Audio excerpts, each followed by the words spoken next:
y va? Oui.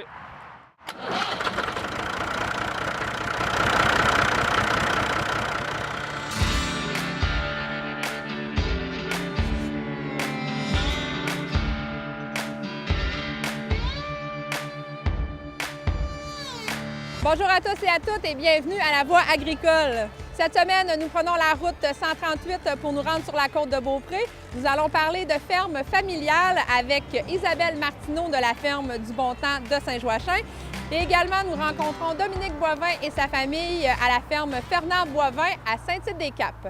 Sur ce, je vous souhaite une très belle émission.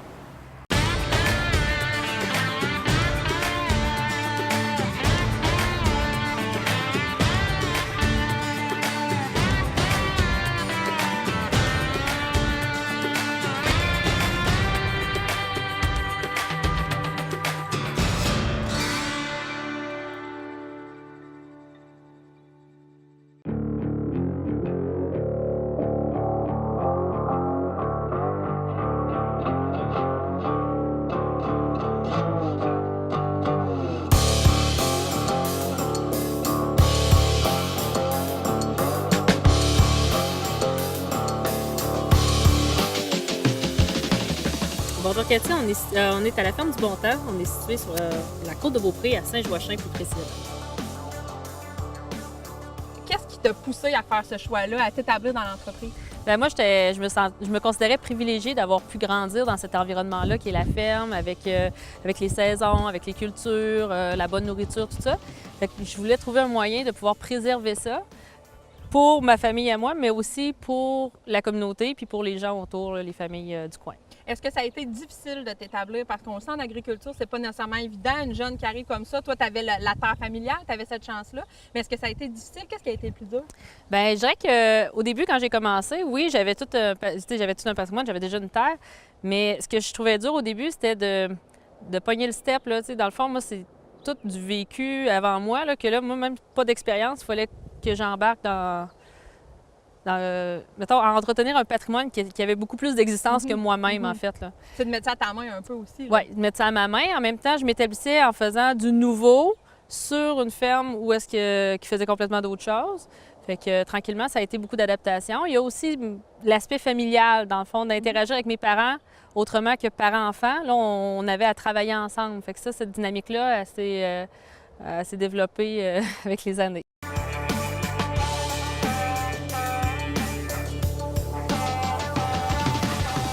Ce que je suis fière, en fait, c'est d'avoir pu bâtir une entreprise qui me permet d'être en contact avec mes parents puis d'intégrer mes jeunes enfants aussi dans cette dynamique-là.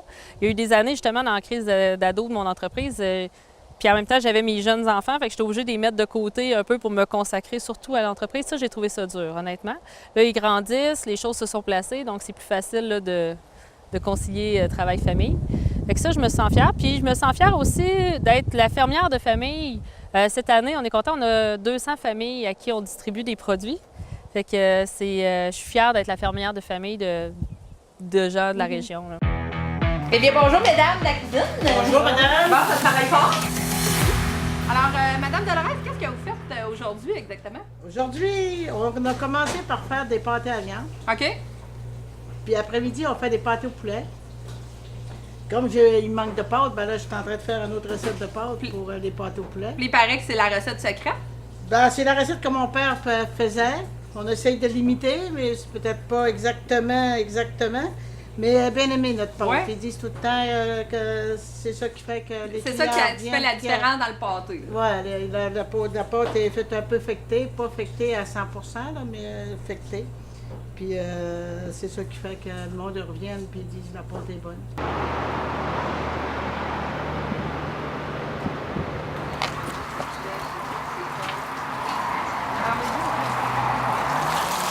Pourquoi avoir fait ce choix-là de donner cette place-là à la famille? Bien, moi, c'est vraiment ma fibre forte, c'est la famille. C'est comme j'ai mes parents, le contact avec mes parents, mes enfants que je vois côtoyer mes parents au quotidien. Puis aussi, je me rendais compte que le contact avec la ferme familiale, il était perdu. Tu sais, avant, on allait chez mon oncle, ma tante, le cousin et la cousine, la personne de la famille qui avait repris la ferme. On allait là pour faire les foins, on allait là pour faire des provisions, tu sais, pour différentes choses, pour justement aller se retrouver le contact puis se ressourcer, si on veut, sur la ferme, sur nos racines, sur nos origines. Puis c'est un contact qui s'est perdu. Donc ici, naturellement, les cousins, les cousines, moi, tout le monde débarque ici parce que c'est la ferme familiale. Fait que je voulais permettre aux autres familles de pouvoir retrouver ce contact-là. Fait que je te dirais que le mercredi, là, quand on fait la distribution des parties de famille, c'est un peu un happening où est-ce que les enfants passent la journée ensemble à la garderie, puis le soir, ils se redonnent rendez-vous quasiment à la ferme. Là. Fait que c'est vraiment beau. C'est vraiment un moment qui, pour moi, fait beaucoup de sens puis valorise beaucoup le travail qu'on met. Puis, fait que oui, on permet aux gens d'avoir des produits de la ferme. Qui sont les fruits, les légumes, surtout les légumes. On fait aussi des fines herbes. Les produits frais, les produits transformés, parce qu'on fait aussi une bonne partie de transformation. Puis d'offrir ça, mais d'offrir surtout le contact avec cette ferme familiale-là qu'on a perdue.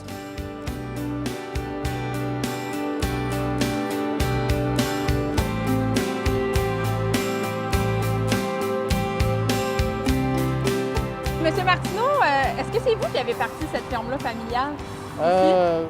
Oui, je l'ai parti. J'étais un petit peu gentleman farmer. J'ai travaillé pour le ministère de l'Agriculture pendant 3 ans. Ensuite, pour le Séminaire de Québec pendant 19 ans sur une ferme laitière. On faisait 3 millions de livres de lait par année. J'étais responsable de la ferme et puis on avait 225 vaches. Après, quand le Séminaire de Québec a abandonné l'agriculture, je suis retourné au ministère de l'Agriculture. Mais entre-temps, je faisais quand même tout le temps un petit peu d'activité agricole ici. Là. Mais pour vous, là? Oui, pour nous autres, oui, c'est ça. Là, vous devez être fiers d'avoir Isabelle prendre la relève? Là, elle a tourné ça, elle, plus en production horticole. J'avais fait une implantation de bleuets, par exemple. OK. Ça, j'ai fait ça en 1984. Ça produit très, très bien. On fait une belle récolte de bleuets à chaque année.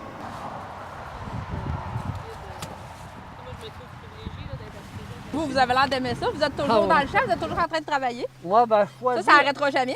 Oui, mais j'ai l'avantage de choisir ce que je veux faire. Ah, OK, c'est ça. Je suis bénévole un peu à plein temps, mais un bénévole qui choisit son travail, c'est quand même intéressant. Puis physiquement, c'est bon aussi, puis mentalement. Oui, ça doit vous faire du bien quand même. Vous êtes toujours à l'extérieur. Toujours à l'extérieur. Vous rencontrez plein de monde en même temps. Oui. Ah non, mais hier, j'ai fait un tapis roulant, puis le cardiologue, il dit j'aimerais être en forme comme vous, comme ça, quand je vais avoir 68 ans. C'est une bonne nouvelle. Isabelle va pouvoir compter sur vous encore longtemps. Ben, probablement, là. Je vais discontinuer mes assurances vie. Oh mon Dieu, c'est bon. C'est important de garder justement tes parents actifs à la ferme. Ça t'apporte quoi, ça, de les avoir autour de toi? Bien, moi, c'est le bagage, c'est mes personnes clés, là, les premiers à qui je me réfère pour savoir quoi faire, qu'est-ce qu'ils en pensent et tout ça, puis qui m'apprennent aussi énormément. Ils m'apprennent beaucoup du savoir-faire, du savoir-vivre, puis comment vivre justement dans cet environnement-là, puis dans cette dynamique-là avec les jeunes enfants. Tu sais, souvent, je demande à ma mère conseil là, sur comment orchestrer tout ça. Fait que oui, je me sens privilégiée de pouvoir les avoir près de moi. Mais en même temps, ce que j'essaie, c'est de trouver l'équilibre pour pas que ça soit pour eux autres une obligation. Non, c'est ça, parce qu'on voit qu'ils ont du plaisir. Ouais. On l'a vu tout à l'heure, ton père, même ta mère à la cuisine, il y a beaucoup de plaisir, on le ressent chez eux. Puis je pense que c'est pas imposé de ta part non plus l'ouvrage qu'ils font. Là. Non, c'est ce que j'essaie. C'est comme papa, quand j'ai repris la relève, il me dit, tu sais, moi, il dit, je te laisse aller. Il dit, le matin que je me lève et que j'ai le goût de faire telle affaire, je vais le faire, mais il dit, fie-toi pas sur moi pour faire les tâches. Fait que c'est sur cette approche-là qu'on a composé, puis je pense qu'on trouve tout le monde notre compte là-dedans. C'est de se respecter là-dedans.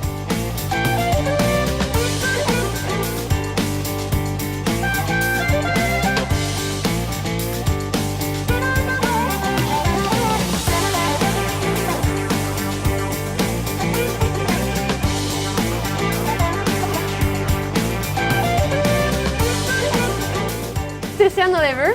Je représente l'entreprise des Canardises.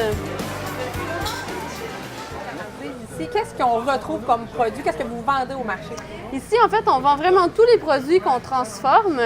Et vous allez avoir tout ce qui est en conserve et aussi toutes les parties du canard. D'à peu près toutes les manières traditionnelles qu'on va pouvoir l'apprêter.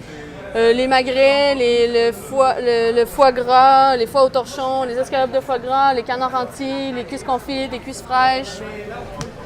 Et est-ce que les gens, quand ils viennent, se questionnent beaucoup parce que le canard, c'est pas nécessairement quelque chose qu'on met sur notre table régulièrement?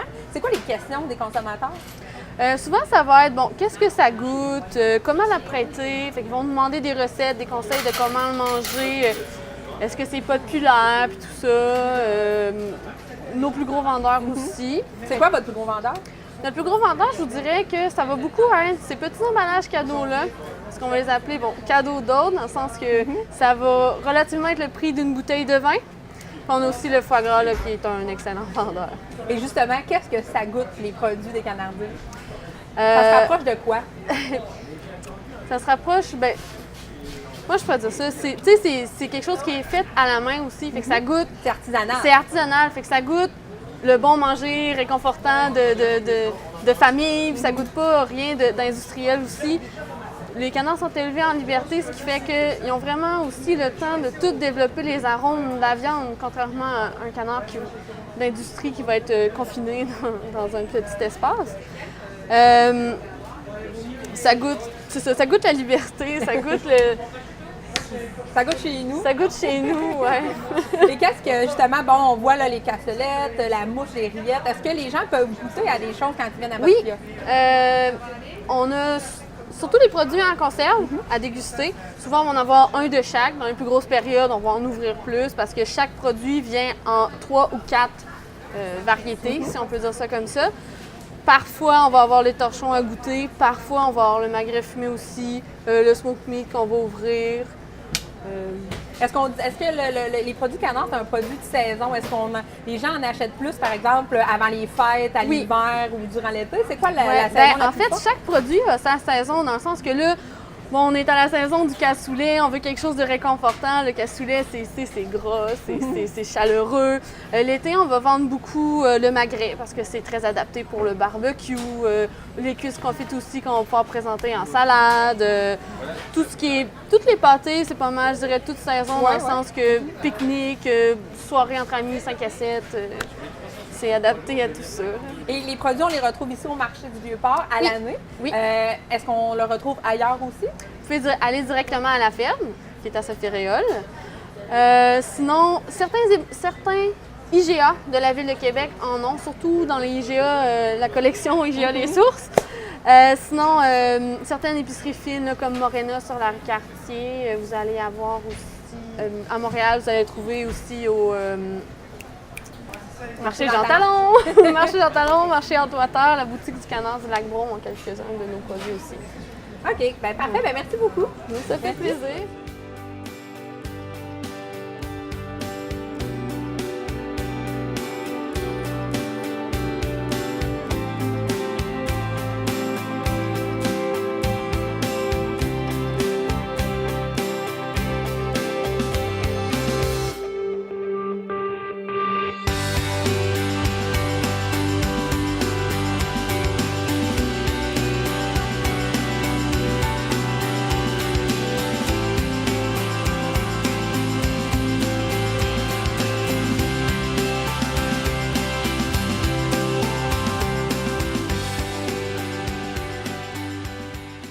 Bonjour, mon nom est Dominique Boivin, copropriétaire de la ferme Fernand Boivin à Saint-Hyacinthe.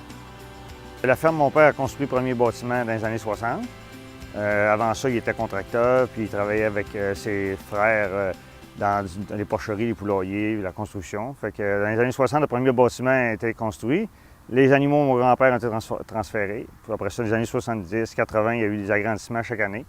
Puis jusqu'en 2004, le dernier agrandissement. Puis en ce moment, on a 200 têtes, puis on est nos deux frères.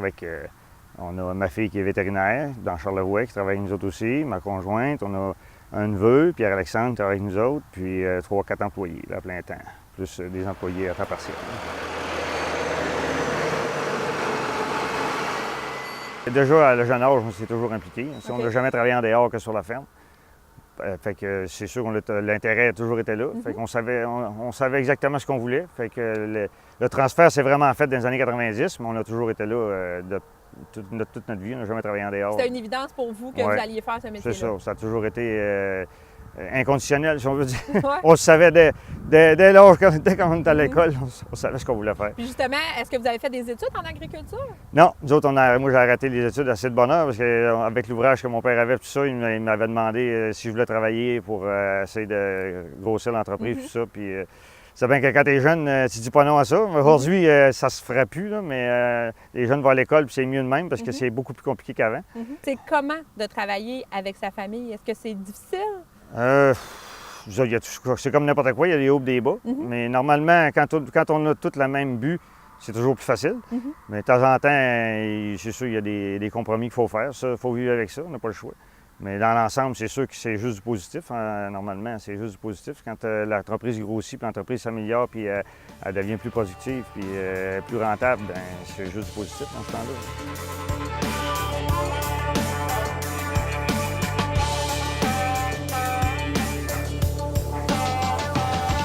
Audrey, tu es la fille de Dominique Boivin. Tu es née ici, tu as été élevée sur une ferme. Ouais. C'est comment d'être la fille d'un producteur agricole? On le voit pas souvent, c'est ça. Quand j'étais jeune, moi, je faisais des voyages avec ma mère, avec ma soeur, mais pas avec mon père, parce que l'été, lui, il travaillait. Il prenait pas des vacances avec nous autres, là. Fait que moi, mon père, je dis tout le temps que je l'ai connu à 12 ans, quand j'ai commencé à travailler sur la ferme. J'ai fait ça, là, les étés, les fins de semaine, les soirs, là, à partir de l'âge de 12 ans. Jusqu'à la fin de mes études, là, on peut dire. Après ça, là, je continue à travailler à temps partiel. C'est comment, justement, d'être élevé sur une ferme? Parce qu'évidemment, tu n'avais pas le même beat que tes amis, je suppose. Donc, c'est comment de vivre sur une ferme? Ben, c'est sûr que j'ai commencé à travailler plus jeune que la majorité de mes amis. Hein, fait que, tu sais, quand tu as 12-13 ans, ça te tente pas tout le temps de te lever le matin et de travailler le soir. T'aimes mieux justement faire des activités avec tes amis, mais c'est correct. C'est comme ça qu'on apprend à travailler aussi. Là. On peut dire que c'est une opportunité que c'est pas tous les jeunes qui ont d'apprendre à travailler puis d'avoir cette dynamique familiale-là. Là. Là, toi, tu es vétérinaire de formation, tu fais ce métier-là aussi. Est-ce que c'est l'aspect agricole, parce que tu es vétérinaire dans le milieu agricole, est-ce que c'est ça qui t'a amené à faire ce métier-là? C'est sûr que oui. Ce qui m'a amené en médecine vétérinaire, c'est tout d'abord que j'aimais beaucoup les animaux. Hein. J'ai eu un cheval quand j'étais plus jeune. J'ai connu les vaches. Fait que c'est sûr que moi, j'étais en médecine vétérinaire parce que j'aimais ces animaux-là. Puis je me voyais pas travailler avec des petits animaux, des chiens, des chats. Moi, j'étais en médecine vétérinaire, c'est pour travailler avec les vaches, avec les grands chevaux. animaux. Oui, c'est ça. C'est sûr que ça m'a aidé dans mon choix de carrière. Là.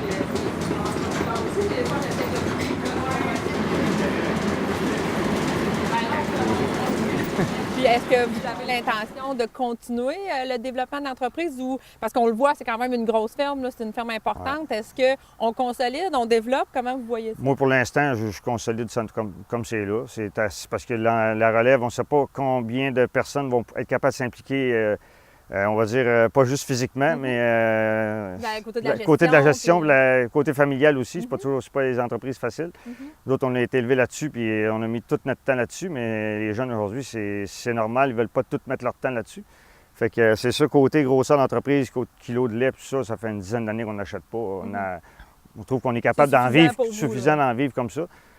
Puis, à part d'améliorer toujours l'efficacité, là, à part de ça, il n'y a pas de plan d'avenir pour l'instant, en tout cas. Il y a de la relève qui est intéressée. Mon neveu, lui, il a fait ses études. Il a fait des études, il a changé de carrière à 25 ans. Il a complètement changé de carrière pour venir s'impliquer avec nous autres.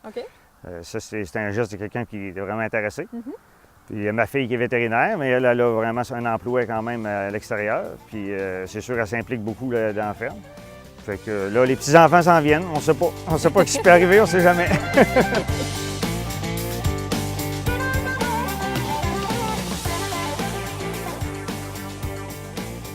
Est-ce que ça vous inquiète pour vous, votre entreprise, les situations qui sont plus difficiles? Oui, c'est sûr que c'est pas inquiétant pour l'entreprise, mais c'est inquiétant personnellement. Puis c'est pas encourageant pour la relève non plus. Comme mon père disait tout le temps, les dernières années qu'il travaillait, il disait aux intervenants, c'est plus plaisant, on a moins de fun qu'avant à faire de l'agriculture. C'est rendu trop compliqué. C'est une vision des choses. Ça peut être pareil dans toutes les familles, dans tous les métiers aussi. Mais c'est sûr que de ce côté-là, moi, ce que je trouve le plus difficile, c'est de sentir qu'on est, comment je pourrais dire ça, que le monde a besoin de nous autres. Politiquement, là, on n'a pas l'impression que c'est important. Moi, je pense que c'est important. On ne sent pas l'appui politique, même s'il y a l'air d'en avoir, mais on se sent toujours qu'il n'y a pas... On se sent un peu tout seul. Oui, on se sent un peu tout seul. Puis Ça, on aimerait ça avoir une vision politique à long terme, puis qui serait durable. À chaque année, ils reviennent avec les mêmes... Ça recommence, puis il faut toujours justifier tout ce qu'on fait, puis justifier les acquis qu'on a. Puis, moi, dans la vie, je me dis, il y a 3 affaires importantes dans la vie. Il me semble que c'est l'alimentation, la scolarité, puis moi, je dirais ça, la santé. Puis, tu sais... Vous êtes la base de l'alimentation. Je me dis, pas d'agriculture, je pense que ça serait compliqué. Mais il faut sentir. Il faut sentir. Il y a beaucoup on va dire, beaucoup de pression qui viennent de l'extérieur, des autres pays pour importer les produits. Les gouvernements sont ouverts à ça parce qu'ils pensent juste au profit. Ils pensent juste au profit.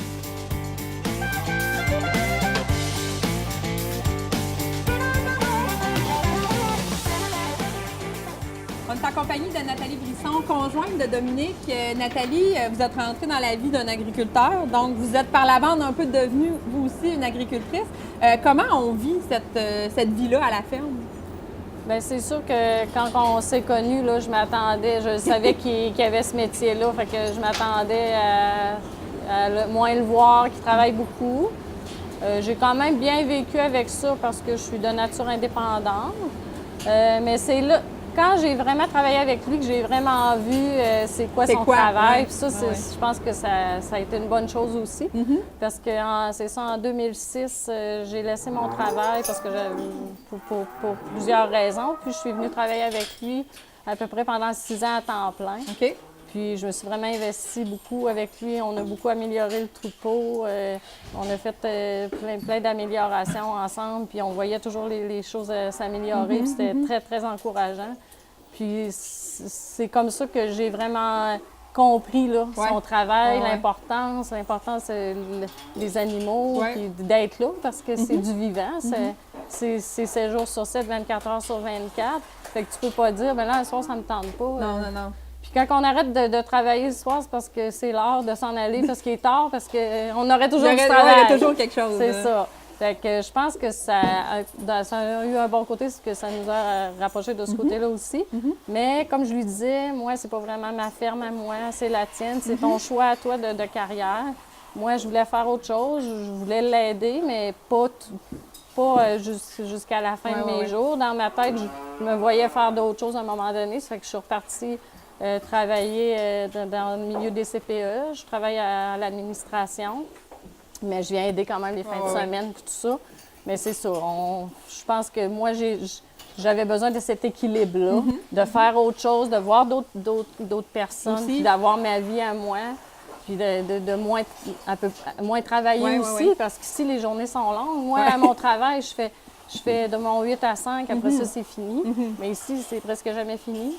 Fait que c'est ça. Mais tu sais, je comprends sa réalité encore plus, justement.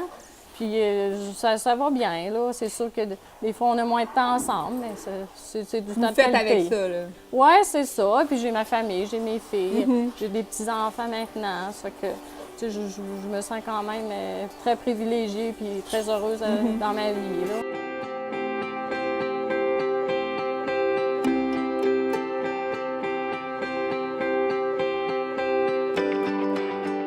C'est sûr, il y a de la place pour les jeunes. Il y en a des jeunes. Mais moi, j'ai connu des jeunes qui sortaient de l'école de Saint-Hyacinthe ou de l'école de Pocatière, qui sont venus travailler ici. Puis il y avait du monde, leurs parents, ça, vendaient les fermes avant qu'ils aient fini le cours. C'est décourageant. Puis il y en a qui ont besoin de relève, puis il y en a qui n'ont, puis qui ne s'en servent pas. Mais ça, c'est un choix personnel. Fait que c'est pour ça, de ce côté-là, c'est pas évident. C'est pas évident. On sait vraiment pas. On sait pas. Là, qu'est-ce qui vous manque aujourd'hui quand on regarde ça? Bon, vous avez une belle ferme, vous avez une famille impliquée. Qu'est-ce qui vous manque aujourd'hui? Est-ce qu'il y a quelque chose? Qui nous manque? Oui.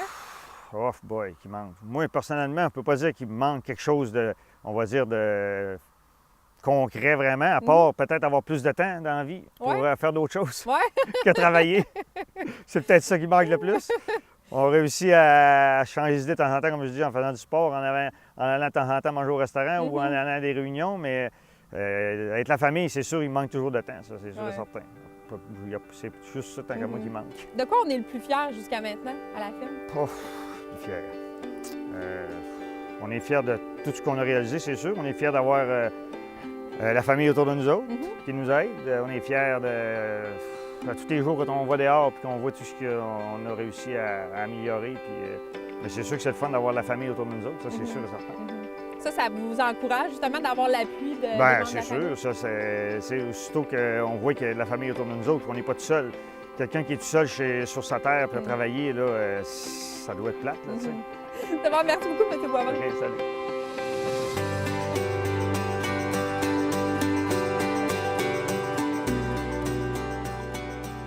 Alors Catherine, cette semaine, le thème de l'émission, la ferme familiale. Quelles informations historiques tu as pu nous dénicher cette semaine? Quand on parle de ferme familiale au Québec, Cathy, on se rapporte vraiment à l'époque de la Nouvelle-France pour voir quelque chose qui s'installe. Parce que du côté amérindien, on n'avait pas cette idée de propriété du sol. Alors, tout ce qui était un peu plus familial, c'était plutôt au niveau de la communauté élargie, chez les Iroquois du Saint-Laurent, par exemple. Un village entier possédait des champs, mais ça s'arrêtait là. Donc, c'est vraiment avec l'arrivée des Français qu'on va avoir cette idée de ferme avec une transmission familiale. Au départ, bien, c'est certain que les premiers qui s'installent ici, ce sont des hommes. On va leur donner des lopins de terre et ils doivent les défricher, sinon ils perdent leur terre. Et quand les filles du roi arrivent, elles ont vraiment le choix pour pouvoir se trouver un mari. Et souvent, c'est le critère numéro 1. Est-ce que l'homme en question possède une terre? Et si oui, est-ce qu'elle est déjà défrichée? Et si possible, est-ce qu'il y a un petit potager dessus? Hein? Donc, on avait vraiment cette idée-là. Et progressivement, c'est certain qu'on essayait d'augmenter la possibilité du patrimoine familial en achetant de nouvelles terres pour établir tous les enfants. C'est comme ça que de génération en génération, on a vraiment des familles dans le temps qui ont perduré sur des lopins de terre quand on regarde dans les anciennes seigneuries un peu partout autour du Saint-Laurent. Donc ça, c'est vraiment fascinant. C'est sûr qu'avec l'industrialisation, quand les gens ont commencé à quitter un peu les campagnes pour aller s'installer à la ville, pour travailler à l'usine, il y a eu un peu cette perte au niveau des fermes familiales. Donc, à ce moment-là, il y a des grands conglomérats qui se sont créés progressivement, qui ont acheté les terres agricoles, mais il y a quand même encore beaucoup de fermes qu'on peut qualifier de familiales au Québec aujourd'hui. Merci beaucoup, Catherine, pour ces informations. Je t'en prie. Merci d'avoir été des nôtres à cette émission de La Voix agricole et on espère vous en avoir appris davantage sur les différents aspects de la ferme familiale. Merci également à nos deux invités de cette semaine, Isabelle Martineau et Dominique Boivin et sa famille. Alors, on se laisse avec des images la semaine prochaine.